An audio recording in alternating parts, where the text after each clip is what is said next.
Hottest phone from Google, the Google Pixel Fold, is finally here. After a very long delay, it's finally in our hands. And this is my first impression, the last 24 hours, how it has been. So let's jump in. To begin with, Google Pixel Fold actually comes with two color variants. One is the obsidian, which is the kind of creamish color, and the other one is a porcelain, which is kind of like grayish black. And if you're debating between two of them as to which one to go for, honestly, they both really look good. So you can't go wrong with either of them. The first thing which you'll actually notice in the Pixel phone is actually how thin and how slim the actual framing is, with actually no rough edges. It's absolutely polished, and it's got a very premium look, and everything seems to be rounded off with nice rounded edges. Nothing seems to be like absolutely like an afterthought kind of design as far as the outer finish is concerned. Everything seems to be well done and well made, and and also the front screen is actually a very flat screen, which is 5.8 inch of screen. It's got a side mounted fingerprint recognition. In the last 24 hours, it hasn't failed on me as yet.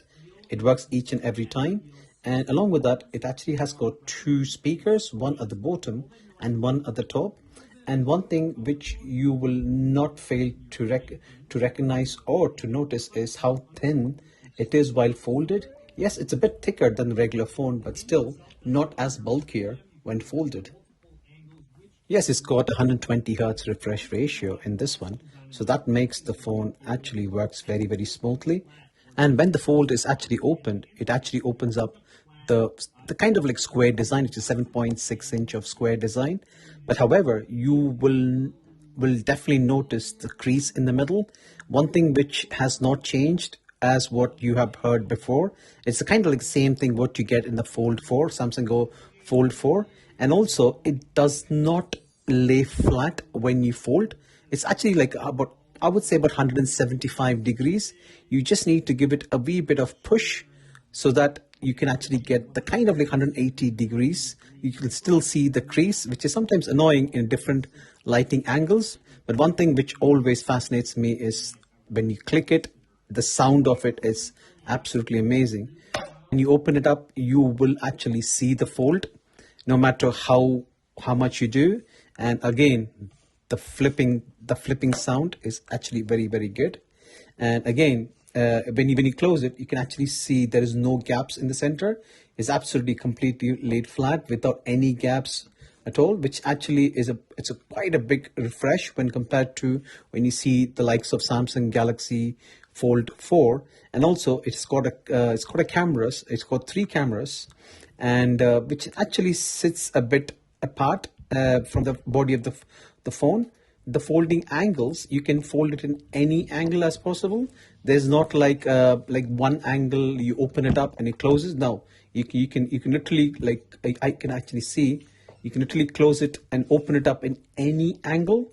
So that is the best part of the phone, because it's got a very flat front screen, and also the front screen is quite elongated. So the typing experience is absolutely a breeze, whether it is one hand typing or whether you are typing with a slide. It absolutely is been fine without any issues, unlike in Samsung Galaxy Fold 4 where the front screen is too narrow. This one works absolutely fine like any other normal candy bar style phones. When you're using any apps, when you're using the apps in the outside screen, when you open up the screen, the same apps just continue in the inner screen as well. The same as when you're using different apps, like say for example Gmail, it actually comes with a split screen. When you rotate it in the portrait mode, it actually gets the whole screen, which is actually quite good. However, there are certain apps which are still not optimized. Say, for example, you take an example of Instagram. Instagram, when you open it, as you see, it's actually not filling up the whole screen. So you have to like click to actually go the right side or left side or in the center. And even if you do the portrait mode, it still doesn't cover the whole screen, which is actually a bummer in my opinion, because I think the developers need a bit of more work to get that sorted out. And the same thing goes for different apps. Like say, for example, you go for the YouTube Studio. This is also the kind of same situation where you actually click to go to different screen, different modes. However, if you turn it to portrait mode, it actually covers the whole screen. So I would say there are some apps which actually work and some apps don't work. When you take apps like YouTube, when you're watching a movie or a video, you can actually use the flex mode, which actually is quite comfortable, and you can actually see the whole screen without much of a letterbox effect. And when you open up the screen, you can actually see the app, or sorry, you can see the video continue on your open screen as well. And you can still use the flex mode in any orientation and actually adjust it to whatever orientation you're actually viewing the video, which actually is kind of useful because you can actually see any kind of comments or anything which is in the other screen. And when you each actually close the screen, you can still view everything as you would normally view. And again, the flex mode is actually wonderful. You can actually see everything, which is actually quite enjoyable in my experience. All right, on the software side, as I said, your fold is only as good as your software is going to be. And to make it more interesting, the most interesting feature which I have seen in the Pixel Fold is the inside display just mirrors your front screen. So if you have two pages with specific apps and you open it up, in those two pages are just going to be mirrored on the inside of the front screen. It's got the latest Tensor G2 chipset, which obviously when you compare to any Geekbench scores, it's not as fast as the Snapdragon 8 Gen 2 processor. But end of the day, the Geekbench score does not make a huge difference when you're actually using it on a day-to-day basis. But obviously I need to test it to see how good the performance is, the battery life is, and also how the camera is performing. So watch out for my next videos, which I would go through in detail. But overall, as far as the design is concerned, it's top notch. As far as the outer display is concerned, it's brilliant, flat screen, no problem at all.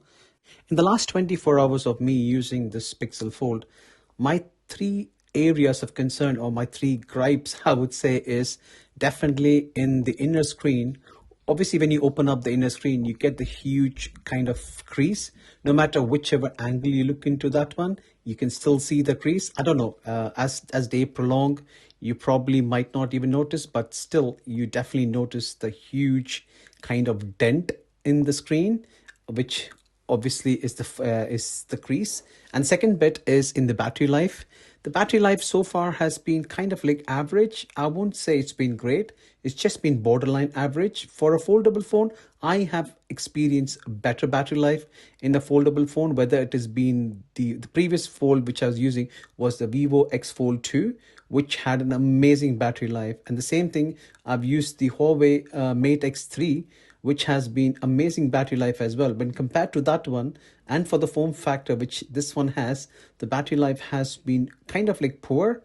Probably it's just because it's been only 24 hours. It's just trying to learn the patterns. I'm not too sure, but that needs to be tested. And the third important part is in the camera department. What Google advertised was it has got a flagship grade, which is the Pixel 7 Pro grade of camera, which I can honestly say from the initial testing which I've done, I could clearly see that no, it's not in the level of Pixel 7 Pro camera. I don't even think it's in the Pixel 7 grade camera range. I just need more time. I'm still not convinced as such.